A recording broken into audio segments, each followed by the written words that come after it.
All right. Well, yeah. Tell me about it, though. Yeah. So, You might need to speak up too because it's okay. loud. So, welcome everybody. I am here with Kimberly, and she's going to pretty much tell us about her secret to success in the business that she's in right now. So I kind of went through some life-changing events recently. Okay. I was really comfortable as a project accountant with a general contractor, but I have a love for the numbers and I wanted to do more. So I wound up changing roles June of 2023, Okay. and I had some connections at an electrical subcontractor, and I went into their accounting department. And no ill will towards this company at all. Just I don't think the structure was quite there, and hindsight's 2020, right? Yeah. So I, unfortunately, July 30th, found out that they were laying me off. Mm. They had hired a controller to come into their accounting department, and there just was not room for my position anymore. And I was devastated. In my 40s, I have never in my life, been laid off.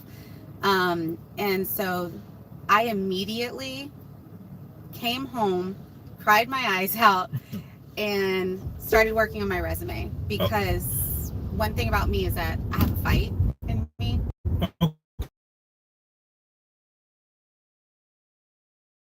For you make you stronger, but man, you gotta push through those hard times. Journey, I started really looking into self-help things because I knew I was a very vulnerable spot to really fail, and I didn't want to do that. And in doing that, I found so many different signs that I was failing myself at this job. Okay. Because I had become comfortable and complacent with the slow pace at which it was going. And usually I'm a go-getter. Like, I want to learn what's next. Let's collaborate. Let's do this. And I was not in that environment at all. And I found this podcast, and it had a really, really great, and it was stating that when you become complacent, you start to suffer. Okay. And suffering is different than pain, because pain is temporary, but suffering can go on for years. And we think of our mental health, and we think of like all these different things, and that resonated with me because that is exactly what happened to me. I started to look at my quality of life, over the last 6 months, and I just wasn't who I used to be. And so, like I said, I just jumped on things. I started applying, and the job that I have now, I got laid off on July 30th. Okay. I applied for this job on August 2nd. And anybody who's been on the job market lately, the struggle's real. It takes a long time. But at the end of August, I received an offer from them. And now here I am in the great state of Texas. And I'm here for some training. I'm from Tampa, Florida, by the way. Hurricane survivor. That's good. That's wonderful. Yeah. So, it's something that you said earlier that I feel like is something that goes like above people's heads, especially like people as they get higher up in whatever field they go. They tend to stop learning. And you mentioned, learning and having a student mindset with everything. I've noticed this in, sales business, where people get so either good at sales or good at teaching, they don't feel like they have a ability to learn. What I've learned is that in order to be a good teacher, you have to be a good student as well. And that's even being a student of the people that you're teaching. But what are your thoughts on that, though? Oh, no, I absolutely agree with you. And this is part of the reason why I say I was suffering through complacency, because I wasn't doing anything to challenge myself. And so now I keep two different journals. And so like I keep a journal with little things that I want to tweak in my life. And then I read that list like every couple of days. And then I keep a journal to, unload my feelings, the good, the bad, the ugly, the extreme happiness, like all of it. And a lot of mindfulness and appreciation and gratitude. And by doing these kind of small things allows me to also focus in on the big picture. Okay. That, you know, and give me like a yes I can mentality, but I just have to keep going. And when you learn, when you master something, don't stop. Find what's next. That's interesting. That's very interesting, actually.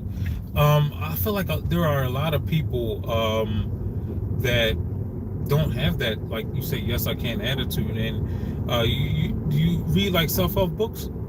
I've always liked self-help books. But like I said, I mean, I can't say it enough. Like, complacency just got me so bad. And to be a what's next, yes I can person, I just got so stuck in the mundane. And I was like, oh, I don't know if I could do this, or oh, I can't do that. And so I've literally just taken all of my I can'ts and said, I can, now let me figure out how. Yeah, so many people think like, well, what if it doesn't work? Instead of thinking, well, what if it does? What if it does? What if it does? And what people don't realize, it takes the same amount of energy in doing both of those. Yeah. It doesn't take any more energy to saying, well, this could happen. But I feel like people are so afraid of failure that they say, well, they want to, they want to not keep their expectations low. But it's nothing wrong, in my opinion, with keeping your expectations high. Yeah. I feel like you have to be prepared for, a disappointment, even if it does happen, but also be prepared for, the good things that happen, even if it does happen. Yeah. You mentioned gratitude, though. I feel like that's another place that people don't start with. And I feel like when most people start off with gratitude, that's something that can, really change people's perspective on life. Like, I woke up this morning. Not many people have. Yeah. Didn't. Me, being from Philly, being from the Northeast, I feel like I have a certain drive that a lot of people don't have in many other places, because, you have to be motivated to move. And so a lot of people from where I'm from, whether it be Philly, New York, Jersey, in that area, people feel like, well, those people are moving too fast. But I look at it as having a sense of urgency, having a desire to get to a certain goal. But even doing your job, like, how do you feel like you were able to overcome the everyday tasks? Because it sounds like, and I could be wrong, it sounds like everything is the same on a day-to-day basis. Is there any way that you can break that up? Yeah, so what I do, I'm an operations analyst for an engineering firm, and I literally just started this job. Okay. This is my 4th week. Mm-hmm. And so I understand the concept of a lot of it, but a lot of it is new to me. Okay. And so really, when we speak about, first off, I can tie in gratitude here, because I am so thankful for this job. I am thankful for the company and the culture and the people that I've met so far. That's good. And I feel like having that gratitude leads me more towards, the ambitious parts. Like, my first week, I sat down, I looked at the position below mine, I looked at the position above mine, I looked at my position. I said, what do I need to know in the one below to be successful at what I'm at right now? And what do I need to know in the one above to get to the next step? That's something that's like very unique, and I like that, because in the sales business, in doing door-to-door sales, like working your way up to the top, you can't just start at the top. You have to start at the bottom to have an understanding and a comprehension as to what these people are going through that are on the bottom. And in addition to that, like, they got to be able to teach these people and let them know like what they'll be able to face. So I felt like you've done that, even though it wasn't necessarily necessary for you to do that at your job, because you said, well, if I find out what the people below me are going through, I can be able to coach these people on how to do better and get through these things. Absolutely. And what I do, like, I interact with project managers, so I don't want to just know what the other positions in my department are doing. I want to know what my project managers are doing. I want to know, this is my first time in engineering. I've got 10 years in general construction almost, but it's my first time in engineering. I want to know what an engineer does. And so for me, these are things that make me for the next step. And having that hunger and that drive, it's what's going to allow me to be more successful in the long run. And I will say, money's not my main focus, but the more you know, the more you grow. No, you're 100% right. And even with me, I understand, like, even with doing many different things, money isn't my main focus, but in a sense that it is, though, because still needed. It's something that is needed, and I feel like that is something that people don't want to talk about. I feel like in doing this, what I've noticed is that there are a lot of people who are really successful, and then there's some people that are successful but don't realize that they are successful, or don't realize that they have something to contribute. And I feel like almost every conversation, like 98% of the conversations that I have with individuals, whether it gets shared with the world or not, it's always something that someone can contribute, and always something that someone can teach. And I appreciate you for that, because I felt like just the whole aspect of constantly learning is something that people fall short on from time to time. Yeah, I agree. It's something we fail to do as a society, and sometimes it can be something that we could fail to do as a friend. To hold your friend accountable, and you could definitely do it in a loving and uplifting, encouraging way. So. Now, you said fail to do as a friend?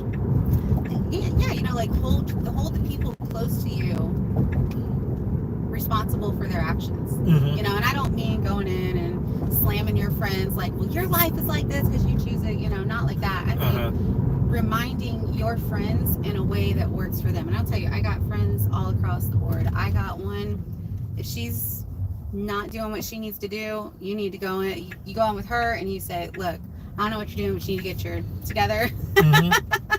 And that's how it speaks to her. And then I have other friends who say, I can go up to you and say, hey, you're being really hard on yourself. Give yourself some grace, but you got to get out of this funk. Like, find ways to get yourself out of this funk. But you got to know your people, and know your people, and hold yourself and your friends accountable. And then you've got a beautiful, strong circle, mm-hmm. which lifts you up in return. So you invest in them and pays you back.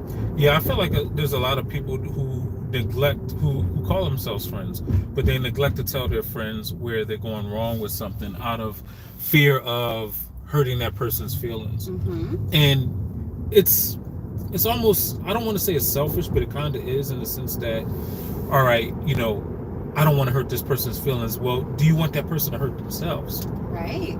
Exactly. If that makes sense. Yeah. It's that old-fashioned saying from back in the day: friends don't let friends drive drunk.